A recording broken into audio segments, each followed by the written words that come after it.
সকলোকে নমস্কাৰ জনাইছো আজি দুদিনৰ পিছত আকৌ ভিডিঅ' দিছো কাৰণ এই দুদিনে মোৰ একেবাৰে গা বেয়া আছিল হেতু কাৰণে একো ভিডিঅ' দিয়া হোৱা নাই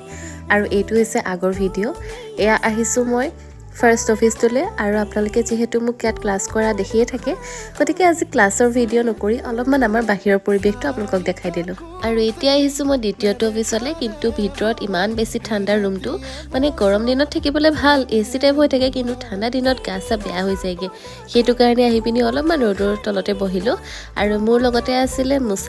মুছাহাৰীও ভিটামিন ডি লৈছে তাৰ পিছত ঘৰ আহি এফালে আহিছো ইভিনিং খোজ কাঢ়িবলৈ বুলি আৰু লগত পাপাও আহিছে পিছে কিন্তু আজি মোৰ খুস্কাৰা পাৰ্টনাৰ হৈছে পপি আমি দুজনী প্ৰায় লগ হৈ পিনি খুস্কাৰো আৰু এফালে আজি লগ পালো আমাৰ বহুত পুৰণি বন্ধু আৰু বান্ধৱী তেওঁলোকে এতিয়া কৰ্মসূত্ৰে বেলেগ জায়গাত থাকে তথাপিতো আজি লগ পাই খুবেই ভাল লাগিলে আগৰ স্মৃতিবোৰ মনত পৰি গ'ল আৰু এফালে চাওঁতে